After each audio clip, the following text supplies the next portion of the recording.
Okay, and welcome back everyone to the show.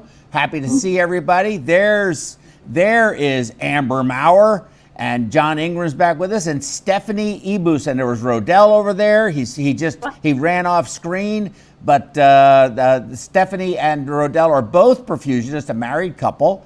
Amber Maurer, who we just talked about, is a perfusionist. How many years? 2 years now, Amber? 1.5 years. 1.5 years. You got to start. You got to start being like the rest of us. Okay, 1.5 is 2. 2 is almost 3. You just always sort of have to add a little bit to it. 2 years it is. I'll take 2 years. Exactly. Take 2 years. Right. Exactly. 1.5 is close enough.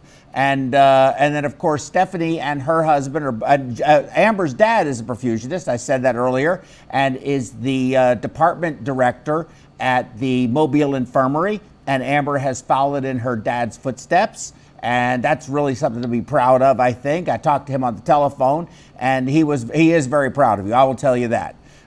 Stephanie, of course, has been a perfusionist now for over 20 years, right? 20 years? Right. Over 20 or just 20? 99.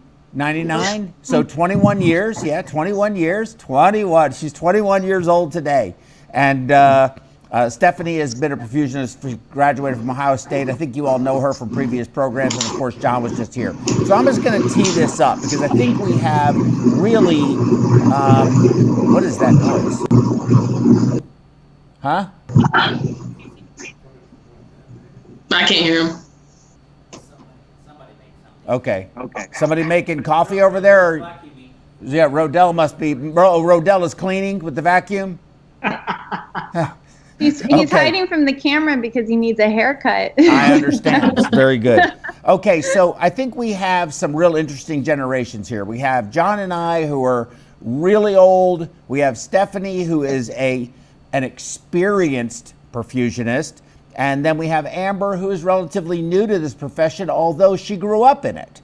But still, I think, so those are some interesting perspectives. And her dad and I are contemporaries in terms of time. In fact, I think he has a couple of years on me. One of the few people I know that have been doing this longer than me. There's not a lot of them left. I'm holding out. I want to be the oldest practicing perfusionist on the planet, or the number of years. So that's my goal in life. Okay, that'll keep me alive for a while. So I want to tee this up with, what is perfusion? Is it a job?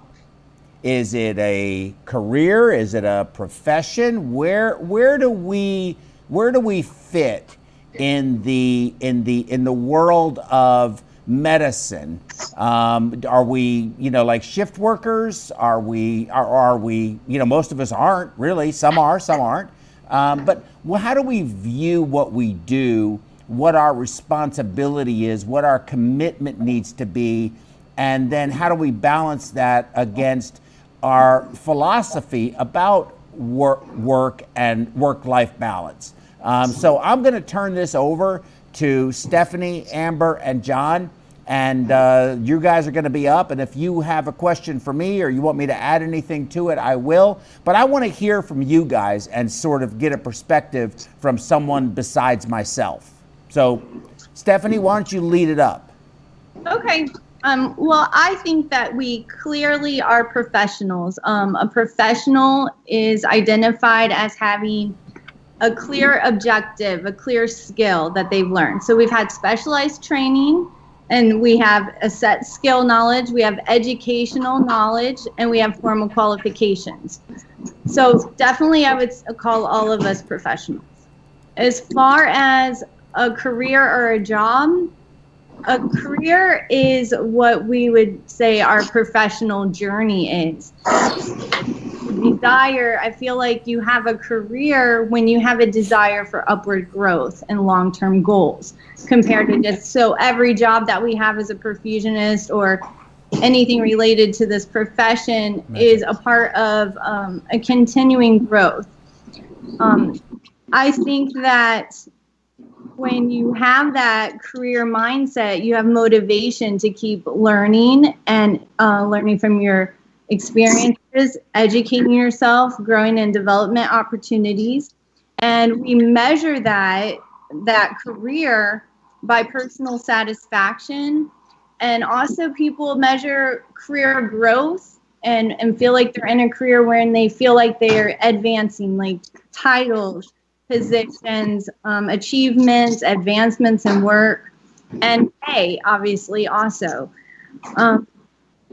For me, what I see in our profession is the nemesis of career and career stagnation. So once we feel that we're no longer desiring to grow, or we no longer see opportunity for growth in our own job, then your career mentality switches to a job where I no longer want to keep learning. I think I'm doing great the way that I am. That starts to lead when you feel no longer like there's anywhere to go in your career. The burnout feeling, the stagnation, and you start feeling like you're just there for a paycheck. And I think that can hit us any time in our career, and we can bounce back from it. Sometimes you're at a job where you start to feel very stagnant, and that's when you know it's time to move on to something that makes you feel more personal satisfaction and growth.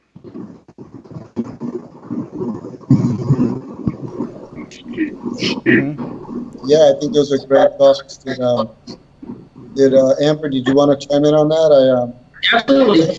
So, go ahead. I would say I would agree with Stephanie on that aspect of Perfusion being a career and it having a stepping stone between, doing anything between research or teaching or some type of administration job. And then some people that find it as a job, like you said, the burnout, where they're not feeling like they're doing anything other than getting a paycheck and just pumping and going through the motions. That's when you see people leaving, and not to hate on sales reps or anything, but you start to see people growing out of the perfusion world onto other health jobs, including the medical sales, working with the valve folk and that kind of things. But as far as career versus job, I think even, it being a career and that being a stepping stone to go and teach or do some type of medical sales, that's still, you're moving up in your career. Well, Amber, that's an interesting point. I'm curious to know what the other panelists may think as to whether or not you think medical sales is a step up from clinical perfusion. If medical sales is a step up from perfusion? No, I was asking you that. Yeah.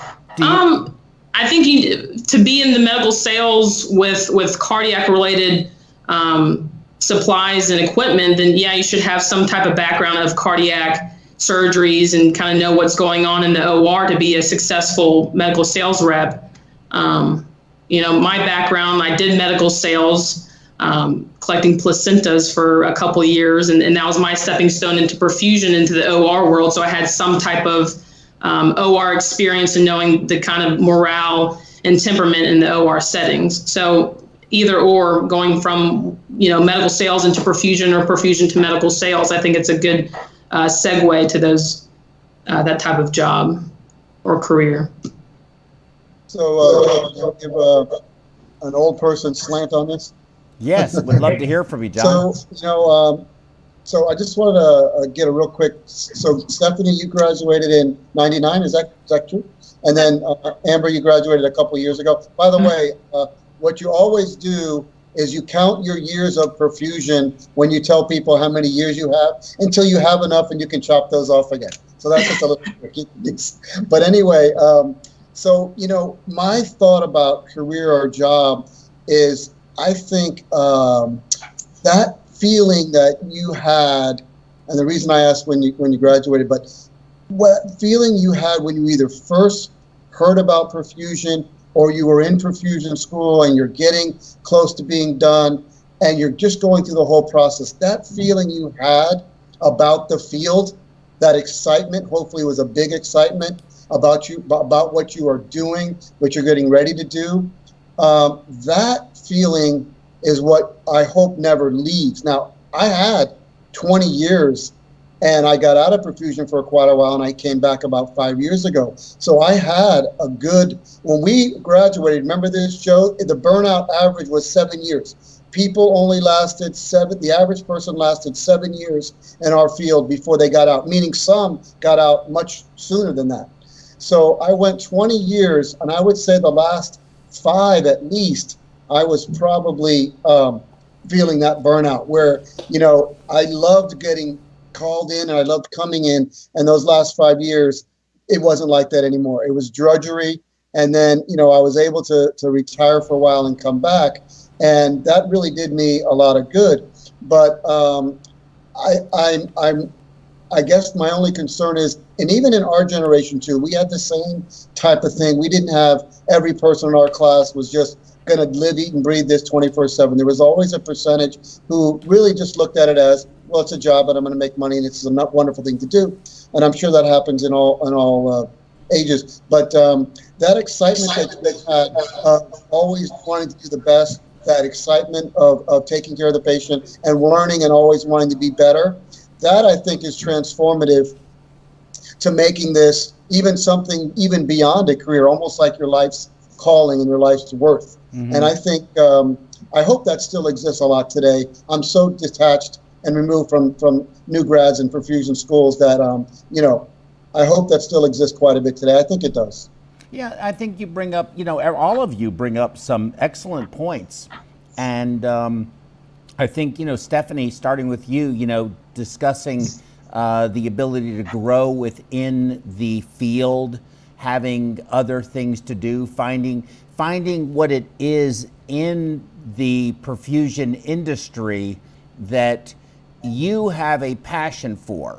It may not be like what your boss might think he or she may want you to have passion for, but it is, it's you have to find what it is that you find stimulates you to want to do this job and to consider it something more than a job, that it's a career and something that you're going to do for the duration of your professional life, unless you decide to, go back to school or go into a different industry. And I mean, all those are, very possible.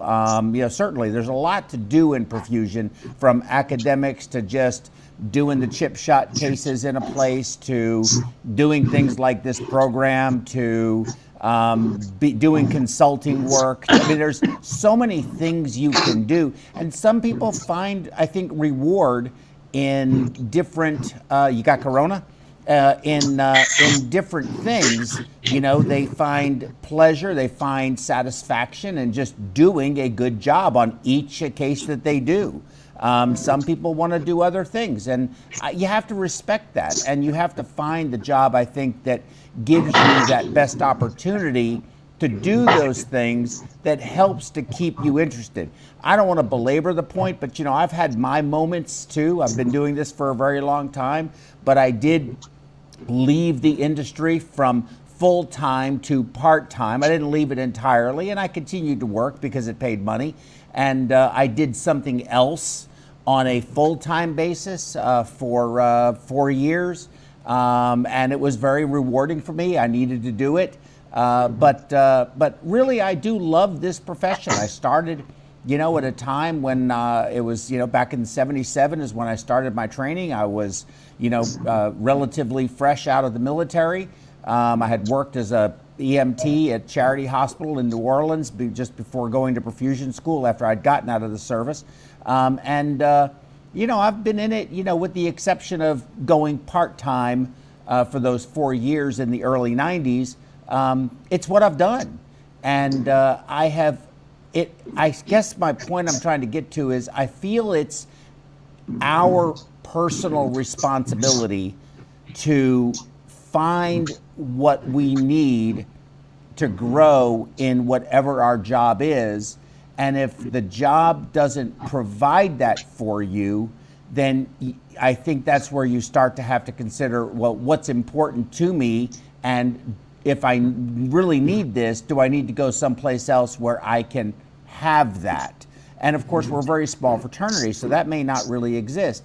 Amber, in your particular circumstance, I think going to a medical device company or something like that is something that interests you. Me, I'm sorry, you're cutting out a little bit for me on my side. Yeah, I don't know what that is. That sounds like a train going through somebody's house. I have no idea where it's coming from. It's not coming from here. But with that said, for me, that doesn't float my boat. Now it floats yours, and I think that's where we're different. People are different. All kinds of different people go into perfusion.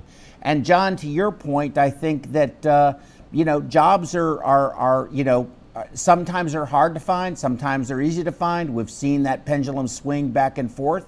But there are people, and I've been places for temporary assignments or whatever it may be, that the environment was just toxic and corrosive, and people were miserable, and they hated their jobs, and they hated going to work, but yet they stayed for a whole variety of reasons, I guess. But I don't know. Those are sort of my thoughts about how you three view this. They're three very different perspectives, but all of them have legitimacy. What say y'all? Steph, you can go first. John, I'm curious. You were talking about the 7-year burnout. Why do you think that happens with perfusionists? Well, I don't know if the numbers are still that today. I'm talking about in the 80s and 90s and 70s. In our perfusion school, we were told, well, the statistics were the average person burned out at 7 years. Some lasted 3 or 4, and some lasted 10. But the average person after 7 years had to say, I've got to find something else. I got to, find something else to do. I have to go into sales. I have to get out altogether. I'm not sure what people did at such a young age after 7 years.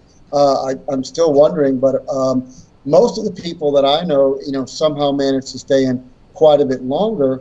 But I think the reason was back then is that the average person worked 70, 80 hours a week. And surgeons were, I think, on average, a lot more brutal, less forgiving. I think that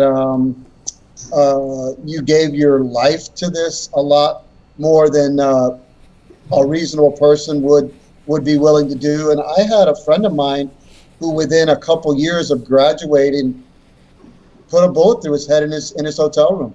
Wow. In his second year, and he was a perfectly fine perfusionist. I don't know what led to that, and I think that's happened a time or two. I mean, but yeah, I mean, what do you think it is now? Does anybody know what the burnout rate is for in the last 10 or 20 years? Yeah, I know Go ahead, Steph.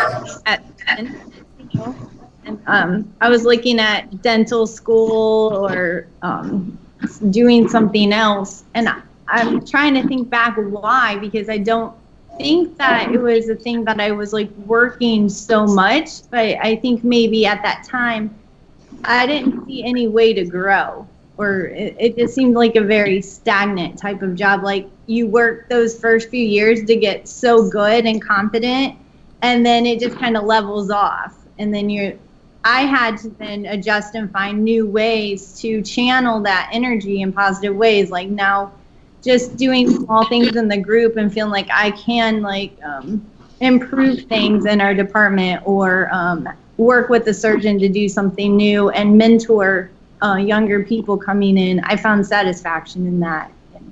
That's very nice. I like that.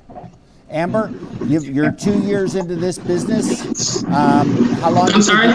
You're 2 years into this business. How long do you think you're going to stay? How long do I think I'm going to stay? Yeah. Oh, this is my career choice. I have no plan at my 2-year mark to be leaving this profession. I don't know what else I would do at this point. You put in, your 4 or 5 or however long your program is of schooling.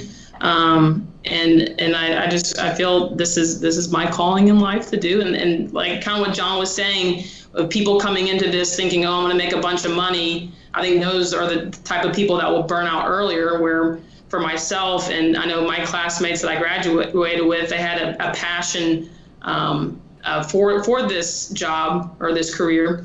And I think if you have that passion you did and that excitement you had in school, and throughout your training and for the couple, your first couple years of practicing, I think that will help with the longevity of keeping perfusion as your career long term. Very good, very good. I like that. I like Joe, that. can you hear me okay? Yeah, little feedback, but not bad. Yeah, I've said this for very many years. When it comes to making money, not only in perfusion, but actually in any field, but it's very true in perfusion.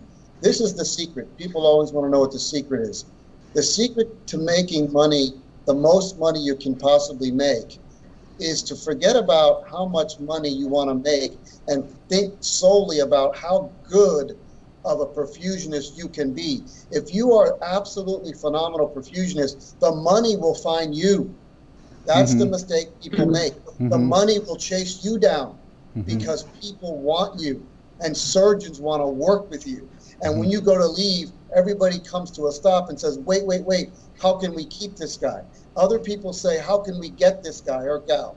Okay, so if you don't get those, you're not in a standpoint, you're not negotiating from a standpoint of strength when you are money first and my performance level second. That's the mistake that people make. I think in perfusion, it's huge. It's probably big in most medical fields, but it does apply in almost anything. So that's been my secret, and I didn't figure that out. I just was so hungry in my field in my first few years that I just soaked up every bit of knowledge and I went after it. And I found people coming to me and I said, wow, they're coming to me not because of any other reason. They've seen that I've published a few papers. They've seen this, they've seen that, they've seen the other thing. When they ask a question, I have a pretty intelligent answer. And word gets around real quick.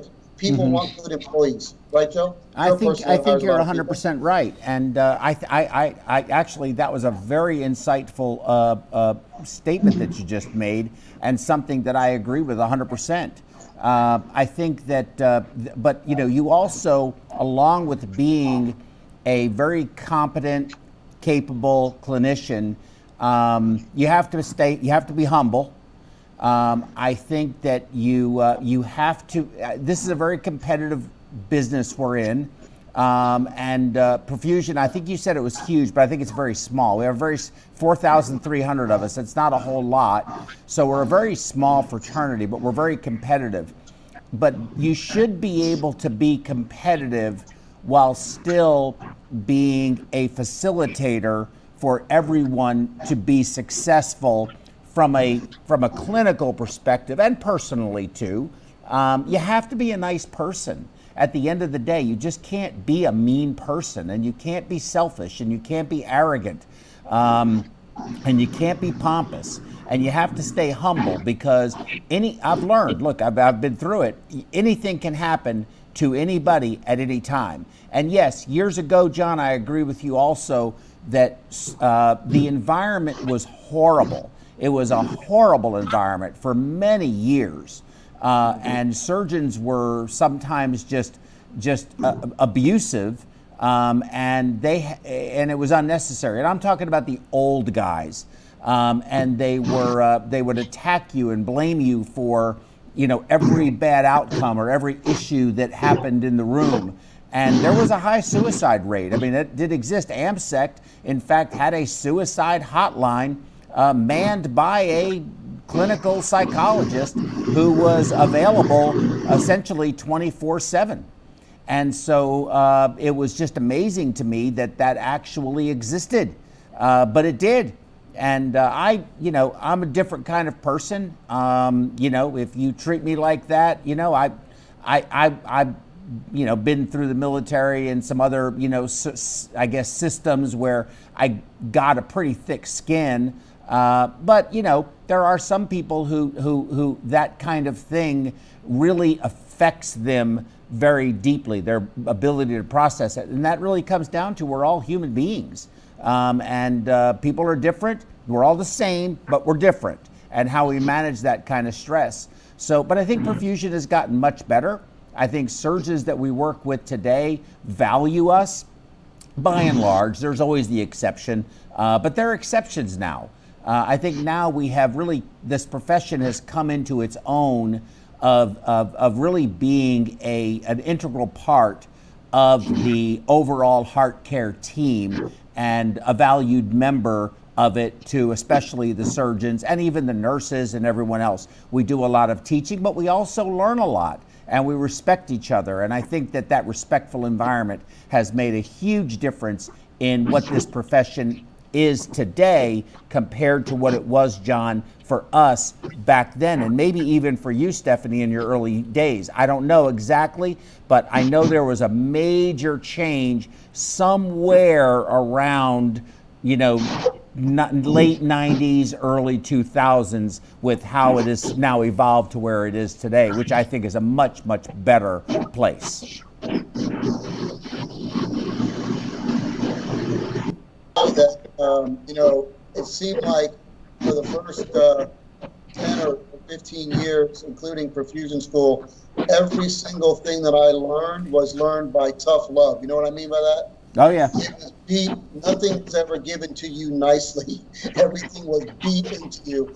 And let me tell you, that is a long, lonely road, because every night you go home felt like a kick in the stomach.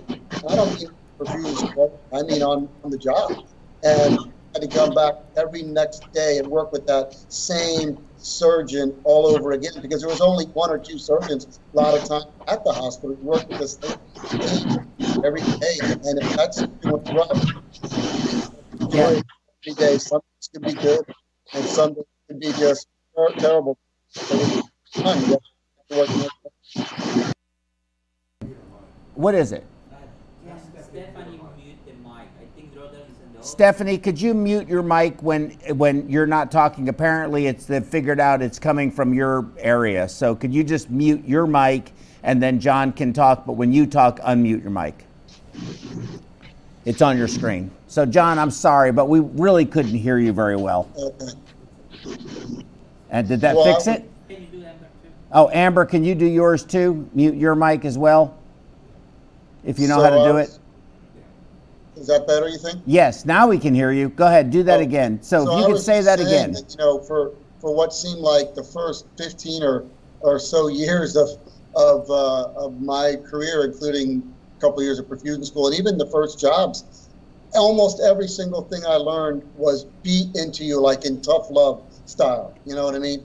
Nowadays, I have conversations with surgeons, and they're like, like equals, like friends talking to you. That didn't exist years ago. It was a very, very much, a master-slave type of conversation, mm-hmm. and you got things beat into you. And one thing about that strategy is that, I guess, if there's a good side, is you never forget it, because how could you had to suffer so much learning it. But it's painful and it's stressful, and I have no doubt I lost years off of my life in the first 20 years of perfusion, having it be so brutal for so long, and the lack of sleep, the number of hours, and the on-the-job stress, all of that, Stephanie, as you asked before, 7 years is not a very long time, when it probably took you that many years to even get to the point of graduating perfusion school, because a lot of us had a background before that in college, and then you do another couple of years of perfusion school, and then for it to only last that many years because it was that brutal. It was kind of a sad commentary, so I'm kind of glad it lasts a lot longer now. Well, John, I don't think you look bad for 35, frankly. I think you look pretty good. I'm 35 in dog years, Joe. I hear you. Okay, so Steph, why don't we do this? Why don't you, if you'd like, to respond to John, and maybe some closing thoughts about what you think about all of this, and maybe some advice you can give to the younger folks like Amber, and maybe even some advice you can give to the older folks like John and myself. Oh, I don't think I can give you guys any advice. I think I've enjoyed listening to you, and I've learned so much, and I appreciate all the programs you guys do and all the work you put into this. I kind of have seen over my career that when people start feeling trapped, like we're so specialized And it's not easy sometimes to move to another job because, in Houston here, there's like a lot of jobs, but sometimes you live where if you want to make a change, you have to be willing to uproot your family. And I noticed it can create a lot of bitterness in perfusionists that if they, what do we do with the skill set if we no longer want to be perfusionist and we're used to having the pay that we have, and then where do you go from here? And I think that for me, I had to get back to being really grounded on I'm so grateful for this profession and for my career, and if I'm really not happy, I need to make a change in myself to go find I love doing perfusion, so there's a world for me here, so I just needed to find the paths and avenues to make it fulfilling long term. And so the way I feel now at 20 years, I feel like I'll continue to grow, and I hope that never changes for me. That was very nice. Amber, what are your thoughts? I think with the younger generation of perfusionists, it helps in the kind of frame we're in right now with the social medias and perf web and the conferences and the newer technology on equipment and stuff that kind of help us, want to stay in it for the long run. I think from where perfusion started 50 or so years ago to where we are now definitely has progressed in all sorts of aspects. So I think it's still going to be challenging down the road, but I also think that the time frame that we are in right now with perfusion and the technologies that we have and the outlets that we have to continue to grow and to learn, I think that will help too with that burnout feeling and such. But I really appreciate what Stephanie had to say, and definitely what John was saying. That put a lot more perspective in my eyes in regards to the field as well. Good, that's really good. John, what are your final thoughts? Yeah, I think you guys are hitting right on it. Joe, and I'm not just saying that because you're such not a nice guy. I'm saying this because you have to like the boss that you work for. That is really, really a big feeling, a good feeling to have if you like the person you're working for, number one. Number two, I think, Joe, you said it too, you need to try to work in a non-toxic environment, and that may not depend on your boss. Like Joe, you're different perfusionists go to different hospitals. You're not necessarily there, but the environment that's created at that hospital or what your perfusionists have to deal with every day. So if you like who you work for, if you like where you work, but even if you don't totally like it, try to improve it. Try to talk to the people that maybe are spearheading the negativism in your environment, and hopefully your job changes will be minimal. I think there are advantages to changing your job every now and then.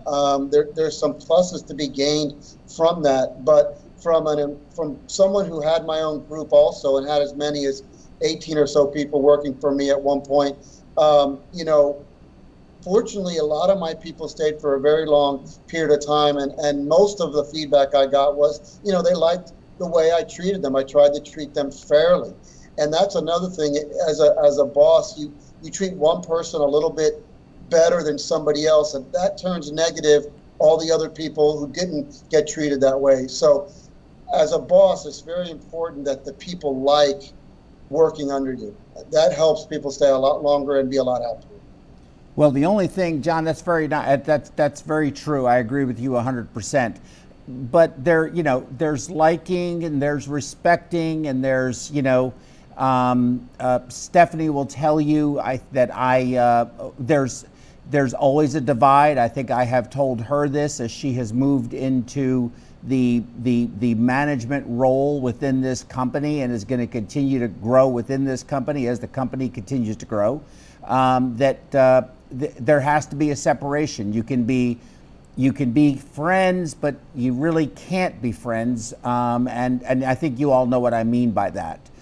There's a divide because you're supervising people, and you have to avoid that favoritism or even the perception of it. Now, in my case, Min is my favorite, number one, and that's never going to change. And number two, Stephanie has only thrown her phone one time as a result of me. So, and I'm very proud of her for that. So that's my closing comments. I'm very, Stephanie, do you still have that phone? Does it still work? It does, but don't push me. See, that's what I get, John. That's how it is. That's how it is here at HET. But this is about Perf Web and Perfusion Education, so we'll get off of that. All I can say is I'm gratified and I'm humbled by everybody here on the panel that was willing to take time out of their day and to do this and contribute to this conversation. We've gotten a whole bunch of comments on Facebook and YouTube, and I'm assuming Twitter.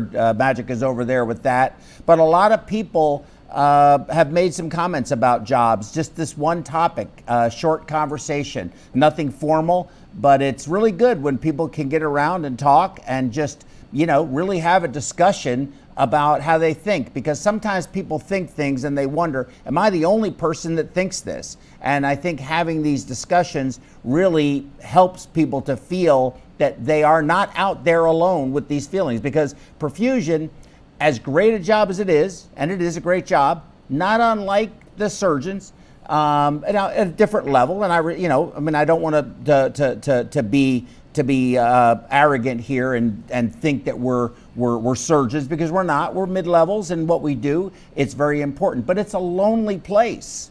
Perfusion is a unique and lonely profession, because when you are by yourself and most of the time everything just goes swimmingly and everybody looks at you like, man, you got the best job in the world. I mean, this is ridiculous. You make all that money and that's all you had to do today. But when it all goes wrong, when it all's falling apart and everybody is just looking at you, they're looking at you but backing away at the same time, because they don't want any part of this disaster that you are there to manage and deal with. Teamwork really helps, but when you are by yourself, and that is going to happen, and it happens a lot, we work independently, you really have to know what you're doing and be on top of your game in order to have successful outcomes in things that no one imagined you would be able to get through or pull off. So it is a unique profession. It's an enigma. It's misunderstood. Most people don't even know what a perfusionist is. They think we sell perfume. They have no clue what it is.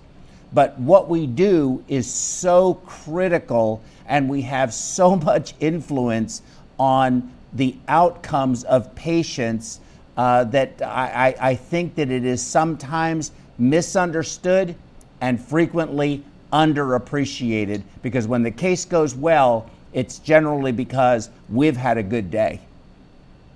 My final thought.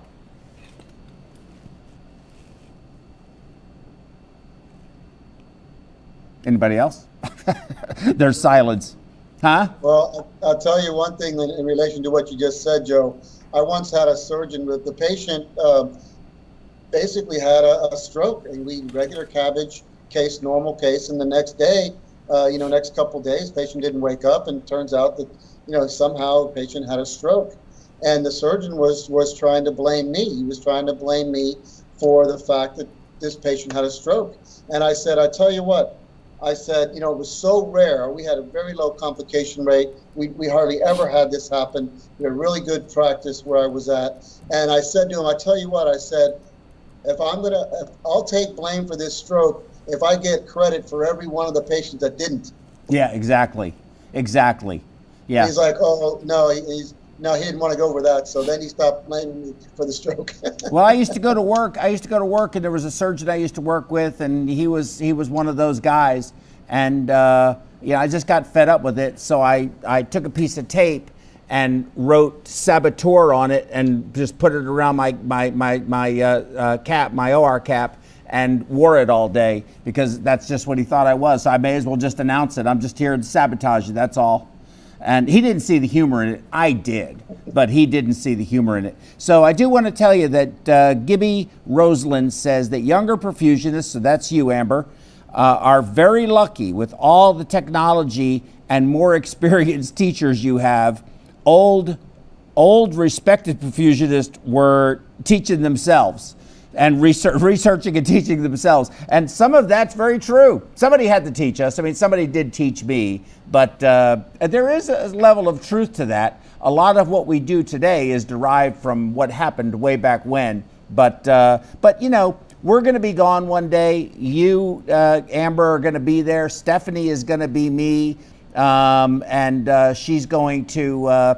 And you guys are going to be sitting around talking about me. I'll be somewhere. I'll be probably in an urn somewhere, and maybe you can get a piece of me. You guys can wear me like around your locket or something like that, Joe, the Joe locket. But you know, I think we all teach each other, and I think that's a good thing. We all, Facebook, another. Okay, I'll do one more, because we got to go. It's 7:30. I'm getting tired. I don't see it. I don't see it. I mean, it doesn't matter how many times you tell. You can tell me the last one. You can tell me the first one. I see nothing. Hold on. So, Joe, I want to come to Amber's defense here while you guys are doing that. In 1987, when I graduated, the people before us said the exact same thing to us. You guys have it lucky. You have membrane oxygenators. We had to use bubble oxygenators. The people before them said, you guys have it lucky. We had to use a Travenol bag. You guys have bubble oxygenators. The people before them said, you guys have it lucky because we had all reusable connectors and everything. It took 8 hours to clean all the reusable aspects of the oxygenator. That push Good point. that somebody in front of you has it easier than you never has gone away for 1,000 years. And so, you know, Amber, don't listen to what Joe just said. But no, really, everybody hears that, and I just think it's funny after all these years, you know, everybody keeps pushing that forward. And we heard the same thing from the people who graduated 4 or 5 years before us, that we had it easy and it wasn't as hard as they had it. You know, walking uphill with barefoot in the snow to perfusion school every day. I had to do that. So, I had to walk uphill yeah. in 3 feet of snow both directions, John. So I don't want to hear it. Solomon also says that I don't take much offense to it, because I do believe, you know, with the technology and Google and YouTubes and stuff, you know, we have some advantages, but you know, 10 years down the road, there's going to be something new that we're, you know, that's going to be something like, oh, well, I wish y'all have it so lucky too, you know. So I think like what you're saying, every year or every so often, it's going to be the same pattern too. So. Mm-hmm. Well, you know what? I've gotten old enough I could say it, and I'm going to stick with it. That's my story, and I'm sticking to it. Solomon does say that their burnout was due to slow surgeons. That can burn you out. Okay, that's true. Slow and bad. Okay, I've seen. I think all of us here have probably experienced that a couple of times in our lives. Different perfusion culture, you know, and attitudes being negative. And they say that they feel like today perfusion departments are better structured, more perfusionists are available, and therefore less burnout. I think that's relative. I don't know that that's 100% true, Solomon, because there are still places that have single perfusion accounts, and they're there by themselves. And I wouldn't want to do it. I've done it before. It was horrible. I wouldn't do it. But for some people, they actually thrive on that. And I think that's the thing. Find what you like. I didn't like it, so I didn't do it. I did it, didn't like it, moved on, did something else. I think we just all have personal responsibility to find our place and not moan and groan and complain about your job that you hate. If you hate your job and you're not happy, consider what you can do to make your job better if you want to stay there, or if it's intolerable and unchangeable in your view, then go somewhere else. But in the process of doing that, because we are such a small group, I highly recommend that you make and keep good colleagues. That doesn't mean everybody has to be friends, but like and respect each other for what we all collectively share in what we do, and the same, because we all have the same stresses in our jobs. That's how I feel about that. John, what do you say? Yeah, absolutely. I mean, what I said before, you have to like your environment, the group you work for. They have to respect you. You have to respect them, and you have to like the environment that you work in. And if you can change it, great. And if you can't, then at some point, it's better to try to move to somewhere else and get a fresh start. But Okay. toxic environments are prevalent, unfortunately, as human nature would have it. But I think that exists in every profession, not just perfusion. I think medicine is much better than it used to be, but I think that it may be more pervasive in the medical industry, but it's not it's not unique to medicine. I think toxic environments exist everywhere, including the post office. I mean, we saw that some years ago, right? I mean, how many times did we hear that phrase? So we've never heard them say, you're going to go perfusion. So that's, maybe it's not so bad. All right, we're going to say goodnight. It's been great. I've enjoyed it. We're through the second week. We have one more week of Corona 30 to go. The Friday next week, I am going to have a 6-pack of Corona sitting here to celebrate the end of Corona 30. And I'm going to ask all three of you to be on the program with your own 6-packs. And everybody else in the audience have them, and we're just all going to collectively have Corona to celebrate the end of Corona. So thank you all very much. We'll see you Monday, same time, same station. Thanks, everybody. I appreciate everybody. Bye. Thank you.